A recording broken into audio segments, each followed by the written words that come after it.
PDF के लिए Telegram join करें। डिक्टेशन स्टार्ट होगा 5 सेकंड के बाद।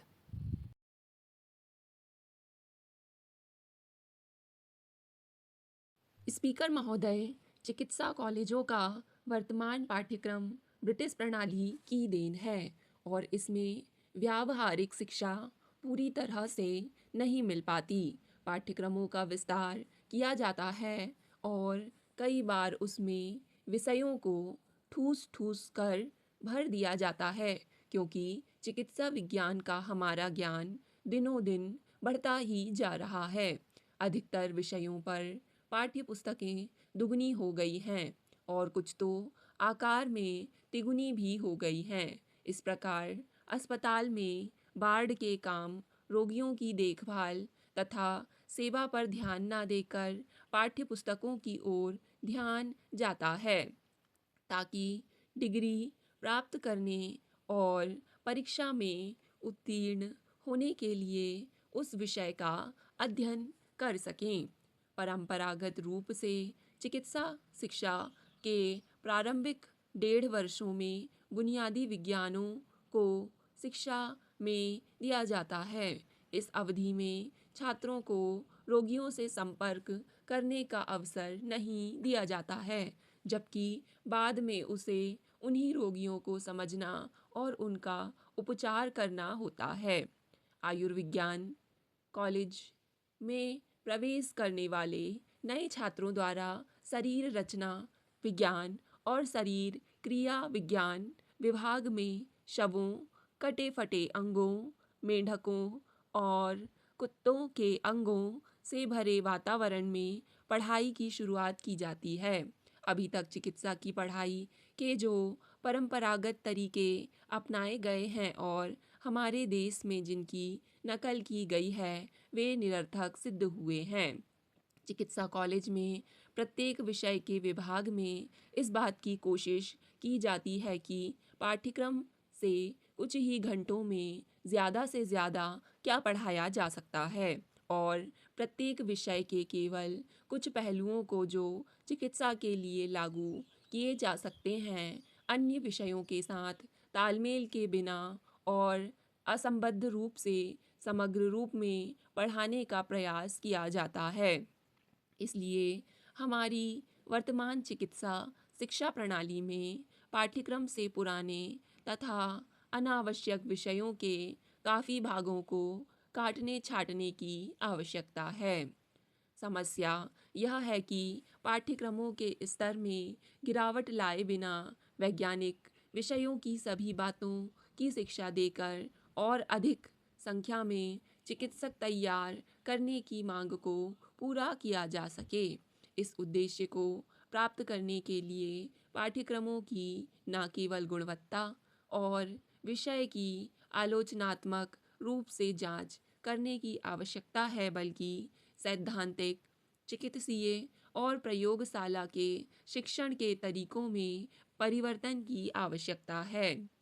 भाइयों और बहनों, हम सब जानते हैं कि आज की सबसे बड़ी आवश्यकता यह है कि विकास की गति बढ़ाई जाए, क्योंकि आज हमें जिन समस्याओं का सामना करना पड़ रहा है और जिनकी इस सदन में भी कई बार चर्चा की गई है, जैसे बेरोजगारी, अल्प रोजगार, उद्योगों की अप्रयुक्त क्षमता, पिछड़े क्षेत्रों और जनता के पिछड़े वर्गों की दशा सुधारना, उनका एकमात्र हल यही है।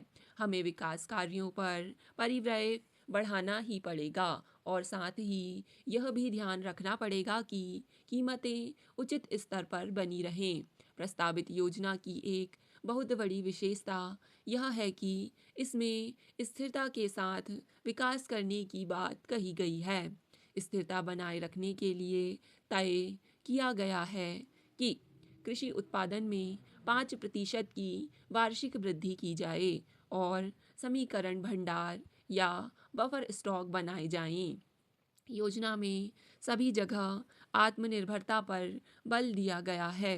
यह इससे स्पष्ट हो जाएगा कि 2 वर्ष बाद अनाज का रियायती आयात पूरी तरह से बंद कर दिया जाएगा और शुद्ध विदेशी सहायता वर्तमान स्तर से आधी ही ली जाएगी।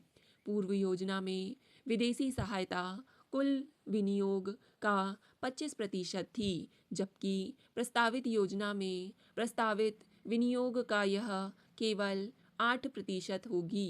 यह इससे भी परिलक्षित होता है कि हम परियोजनाओं के डिज़ाइन तैयार करने वाले और परामर्श देने वाले संगठनों का विकास देश में ही करने को विशेष महत्व दे रहे हैं। इस नई योजना में भी हम अपने उद्देश्य से पीछे नहीं हटे हैं, क्योंकि आज भी हमारा लक्ष्य पहले की तरह यही है कि विकास के साथ साथ सामाजिक न्याय पर भी ध्यान दिया जाए। इसे तेजी से विकास करके ही पूरा किया जा सकता है, क्योंकि जब तक योजना में निर्धारित लक्ष्यों के हिसाब से विकास नहीं होगा, तब तक ना तो गरीबी दूर करने की दिशा में और ना ही सामाजिक न्याय की दिशा में आगे बढ़ा जा सकेगा। सामाजिक न्याय के लिए पहली आवश्यकता स्वभावतः यह है कि जनता के गरीब वर्गों में आवश्यक वस्तुओं की खपत बढ़े, और ऐसा तब ही हो सकता है जब अनाज, कपड़ा और अन्य आवश्यक वस्तुएं अधिक मात्रा में उपलब्ध हों। योजना में ऐसा ही करने का विचार है। शिक्षा, स्वास्थ्य और समाज सेवाओं पर होने वाले सरकारी खर्च में वृद्धि की गई है।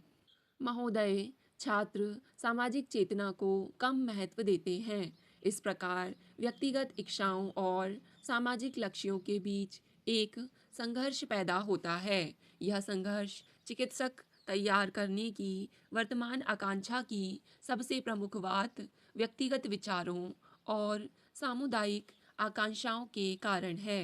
इसके कारण अच्छे और समर्पित चिकित्सकों का अभाव होता है। इसके लिए हमारा चिकित्सा शिक्षक वर्ग भी जिम्मेदार है। इस समय 17 वर्ष की किशोर छात्र छात्राएं स्कूल से सीधे निकलकर मेडिकल कॉलेज के गलियारे में पहुंच जाते हैं और उनकी अभिरुचि की जांच किए बगैर ही उनका चयन कर लिया जाता है। चयन के वर्तमान तरीके दोषपूर्ण हैं, क्योंकि इसमें छात्र की स्कूली पढ़ाई लिखाई की योग्यता पर ज़्यादा बल दिया जाता है और उसके व्यक्तित्व की पूर्ण रूप से उपेक्षा कर दी जाती है, जो कि चिकित्सक की आजीविका अपनाने के मामले में प्रमुख कारक है। युवा छात्र पर्याप्त परिपक्व भी नहीं होता और उसे उन अतिरिक्त विषयों का अध्ययन करने के लिए अधिक समय भी नहीं मिल पाता जिनकी चिकित्सा शिक्षा के लिए आवश्यकता है और जो चिकित्सक तथा रोगी के बीच उपेक्षित संबंध स्थापित करने के लिए आवश्यक है। स्टॉप। डिक्टेशन पसंद आए तो वीडियो को लाइक तथा चैनल को सब्सक्राइब ज़रूर करें।